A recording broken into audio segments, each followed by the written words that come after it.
test is in 4-part, Part 1, Part 2, Part 3, and Part 4. Now look at Part 1. Part 1. You will hear a woman asking a shop assistant about DVD players. You now have 30 seconds to read questions 1 to 4.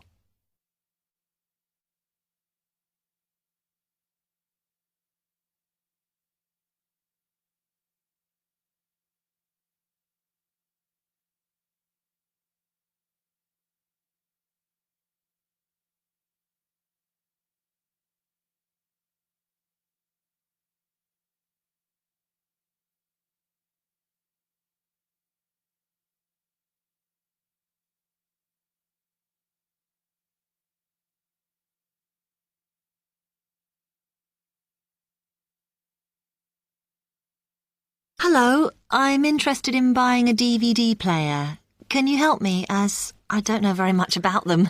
Of course. We sell quite a range. Actually, we're doing a customer survey at the moment, so I wonder if I could fill in this form about you, and that will actually help me to advise you on the best DVD player for you. Oh, okay. First of all, your occupation. Student. Okay. Then, have you already got a DVD player? No, I've never had one before. Uh-huh. And how much do you think you want to spend on a player? I'm not sure, really, but I have got a budget. My friend said I should allow about £100, but I can't afford over £85, so that's what I'm working on. Mm-hmm. And do you watch DVDs very often? Depends what you mean by often. I don't know what the norm is. Is it about 2 a week? I suppose I watch 3 a month. That's enough for me. Yes. What sort of films do you like watching then? Action movies? Not really. Oh. My boyfriend always insists we watch science fiction movies, but I prefer thrillers. Something to get your teeth into. Okay, just one more. Do you watch other DVDs? Ones that are not films, like music or something? Not much, because I don't want to spend the money on something I can watch on TV, but I occasionally rent out comedy programs, and I fight with my boyfriend over all the sports DVDs he watches. You now have 30 seconds to read questions 5 to 10.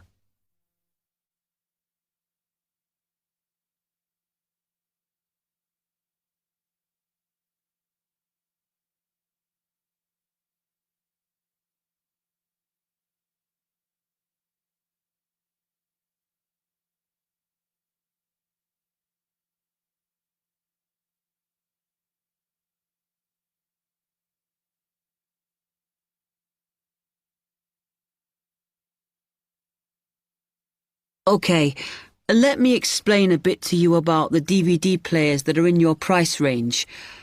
First, there's the DB30, which has only got basic features, but it is a bargain at £69. Now, all the DVDs come with an after-sales service that starts when the guarantee runs out. As it's so cheap, the DB30 comes with a limited after-sales service, as it only includes parts. You would have to pay for most of the repair. Seems okay. Then, a slight grade up from that is the XL643. This comes with an additional feature in that it has an extra button allowing you to record. That's quite useful. Oh, yes. That would mean spending less on DVDs to watch. Yes, so you'd make the extra money back on it that it costs. Let me see how much it is. Yes, that one's actually reduced at the moment from £79 to £71.99. Oh. I think it's worth the extra myself. And is that the same level of after-sales service as the other one? Well, you get a bit more for your money because what we're offering is a discount on labour. So you don't pay the full price if you have to call an engineer out. I see. Then the last one is this Tri-X24. It's a very good player, and you can use it to listen to your CDs as well as watch DVDs. It looks nice, but I bet it's expensive. No, it's not top of the range. Let's see. Yes, it's £94. But what you have to remember is that includes insurance, so you don't have to pay extra for that. And it comes with a guarantee that's valid for 3 years, as opposed to the usual one. What do you think? Maybe.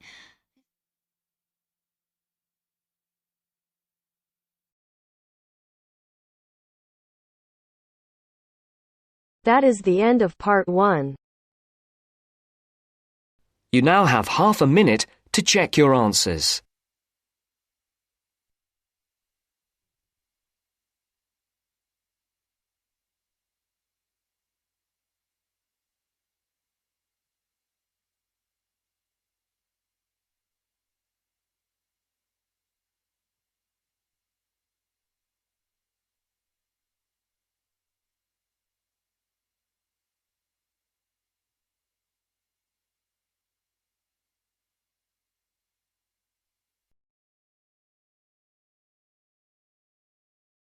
Now turns to part 2. Part 2. You are going to listen to a talk about au pairs in the UK. First, you have some time to look at questions 11 to 15.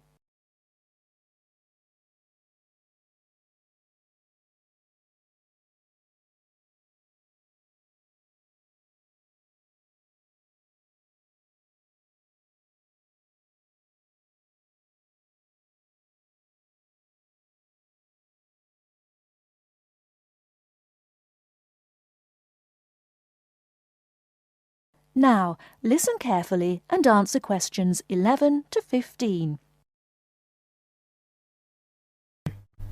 What is an au pair?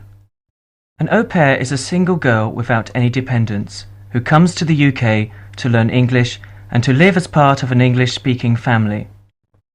She is not a domestic servant, but may help in the house for up to 5 hours a day for pocket money. Suitable tasks would be light housework and taking care of children. She should have 1 day each week completely free, and she should be free to attend language classes and religious services if she wishes. Pocket money should be between £15 and £20 per week, and she should have her own room. Before she arrives, she should have as much information as possible about the home she is going to and what she will be expected to do.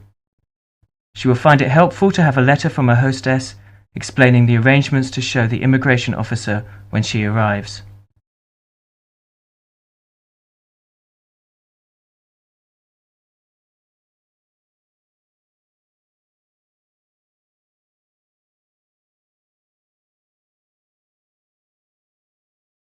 Before you hear the rest of the talk, you have some time to look at questions 16 to 20.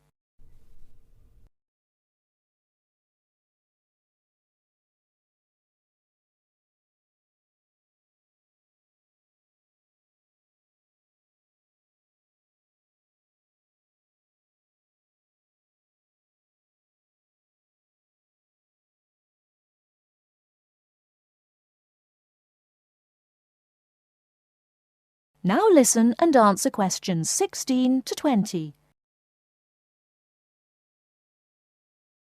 An au pair must be a single girl aged at least 17 and no older than 27 when she first becomes an au pair.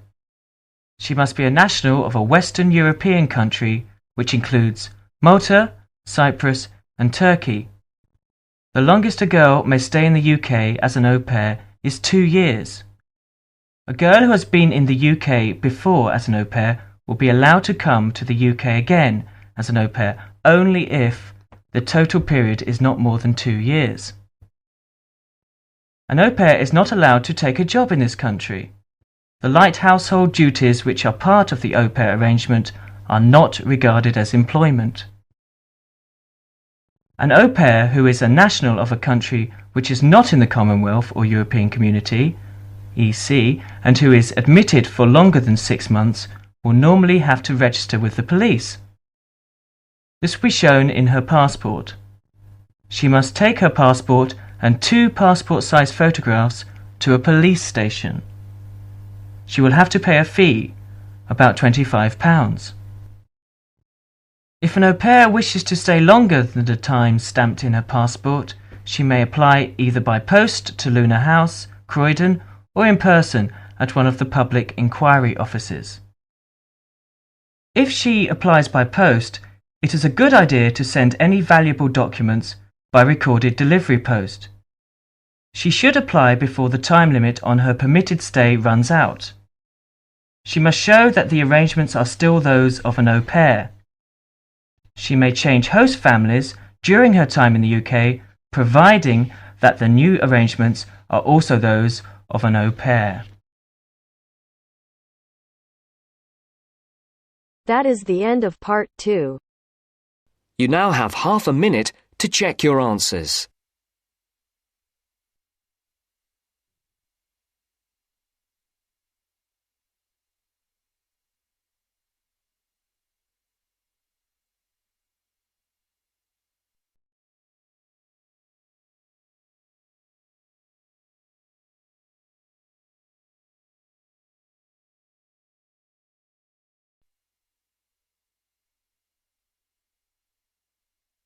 Now turns to part 3.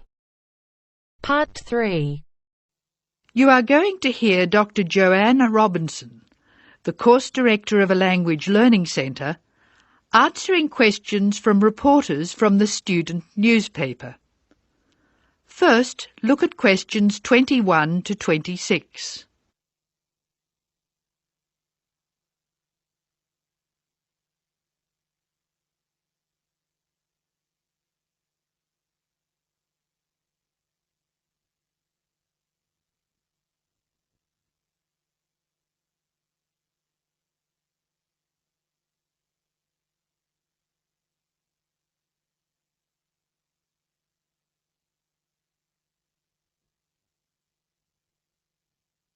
As you listen to the first part of the talk, answer questions 21 to 26. Write no more than 3 words or numbers for each answer. Welcome to the Language Learning Center. I'm Joanne Robinson. You must be the reporters from the Examiner. Please come in and sit down. Hello, Dr. Robinson. Yes, we're from the Examiner. I'm Cheryl Perkins and this is Don Klim. May I start with a question? Did this college really start with Brazilian students? It did. The Language Learning Center was founded in 1985 to look after a group of students from Brazil who wanted to study here. Those 20 students soon grew to 60, and as you can imagine, we had severe accommodation problems. Somebody said you were in the old amenities block, right near the engineering school. They have a good memory. Yes, we were there because the university hadn't believed we would expand so quickly. The problem wasn't solved until we moved into these new premises in Bancroft House in 1987. When did you start taking students from other countries? About 1990. We now have students from 13 different countries enrolled, and we expect a large group from Turkey next month. Yes, we've noticed a lot more advertisements for Turkish restaurants in our advertising section. Well, 40% of our students come from Turkey, by far the largest single national group, and I believe there's been an influx to the rest of the university. There are a lot of Turkish students studying hospitality. Do you offer anything special to the students? Yes, we do. There are several things which make us rather different from other language schools. English is certainly not restricted to English for academic purposes here. Sometimes we have extra classes for students who have particular courses in mind. And we have just said goodbye to a group of 30 Indonesian students who were preparing for a university course in agriculture. They came to us for English for farming, and they were with us for a long time. We miss them. How long do students usually stay at the Language Learning Center? It varies, so I'll talk about the average. Most of our courses last for 5 weeks, but to make any real progress, a student needs to be here for at least 3 terms. That's 15 weeks. The students do better if they have a little time to settle in at the beginning of the course, and we offer an orientation course that lasts a week. Most students take it. It helps them to settle down, and it gives us plenty of time to test them and place them at the right level. How many people are in each class? We sometimes go up to 18, but our average class size is 14 students, and some classes have as few as 7 participants. It depends on the needs of the group. You were saying that you miss your students when they go. How do you attract students? I mean, how do they hear about the Language Learning Centre in the first place? We're included in the university advertising and marketing, and we have our own website. The thing which works best for us, though, is word of mouth. Students who leave us often send us their friends. In fact, a student who arrived today was carrying a photograph for me of a former student and his baby. It sounds like a nice place to be. It is. A lot of our students make lasting friendships while they're here. Before you hear the rest of the talk, you have some time to look at questions 27 to 30.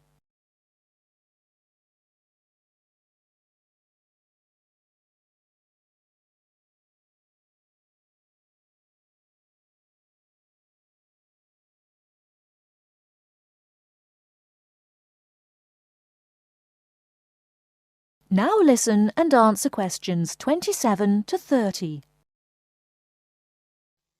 Making friends with other students sounds special enough. I'd like to emphasise that in the student newspaper. We do try to get our students to be part of the wider university. How do you do that? Do you encourage them to join the sports centre, for instance? Indeed we do. The sports centre is always looking for active participants, particularly in soccer. Oh, and something else. You might like to mention that we don't teach just English here. I mean, we're a language center, not an English language center.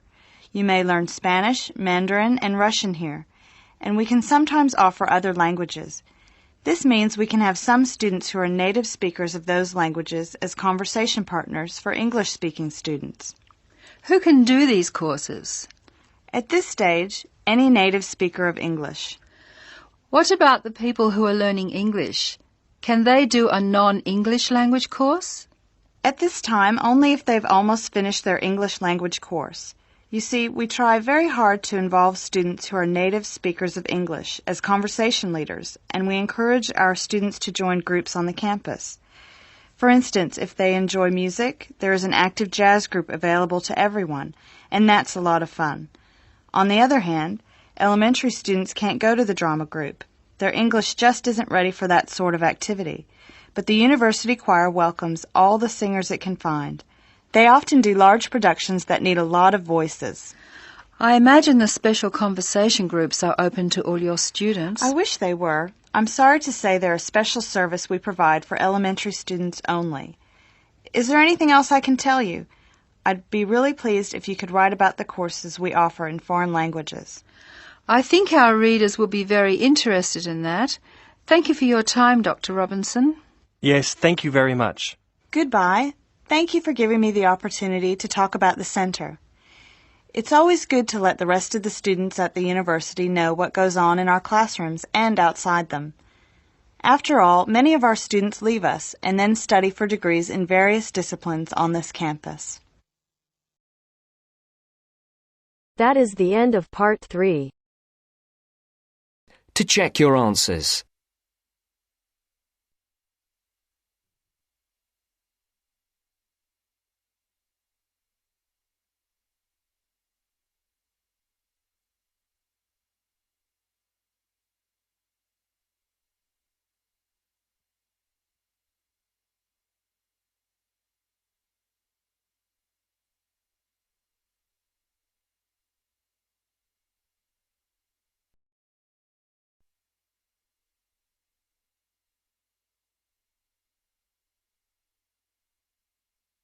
Now turns to part 4. Part 4. You will hear part of a talk on cat breeds. First, you have some time to look at questions 31 to 40.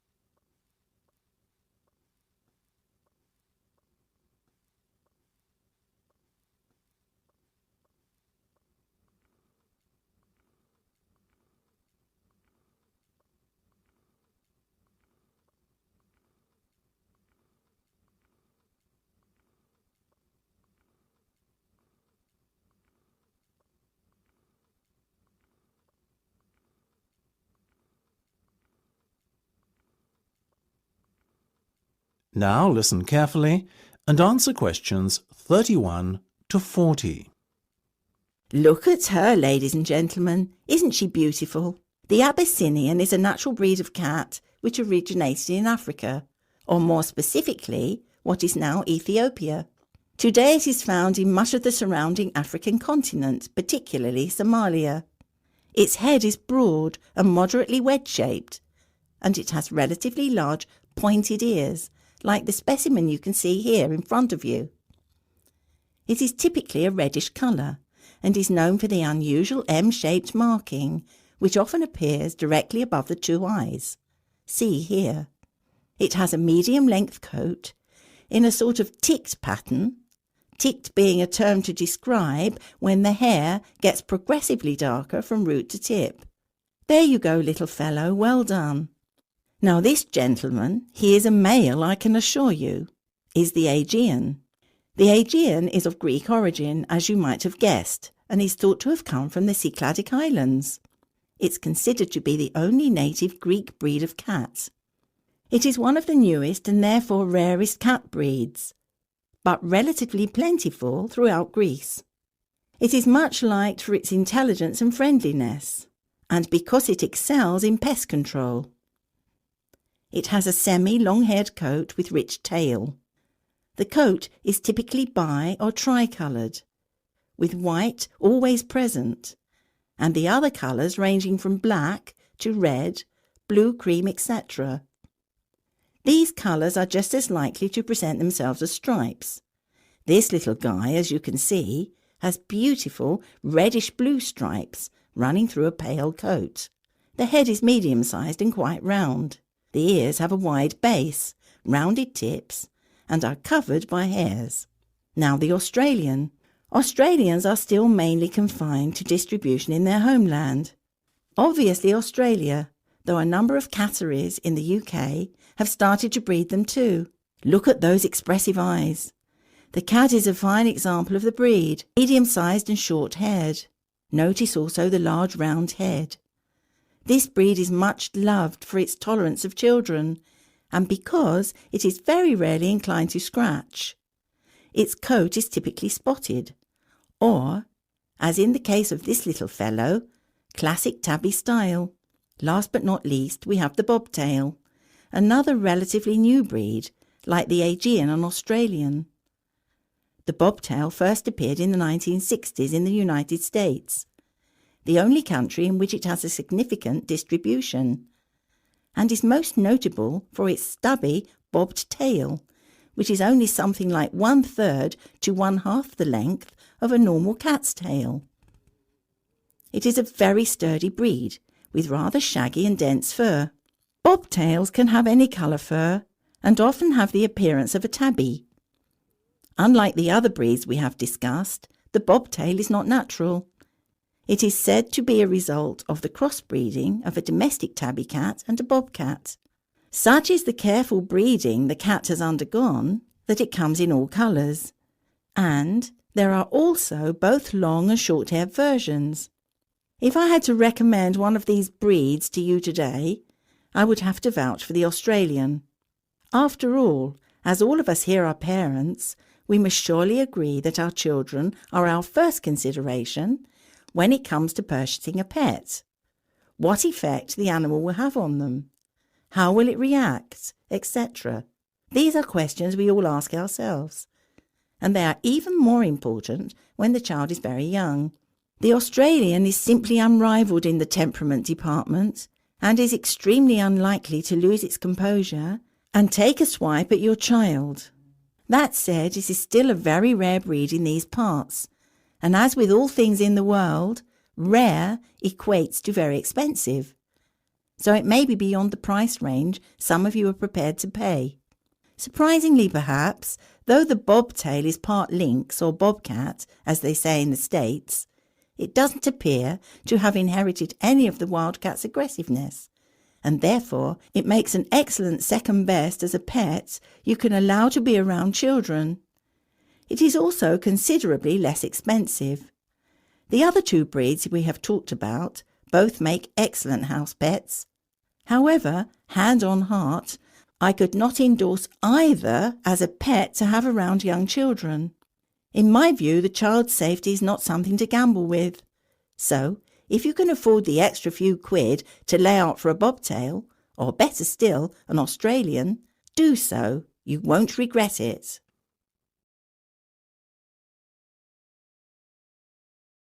That is the end of part 4. You now have half a minute to check your answers.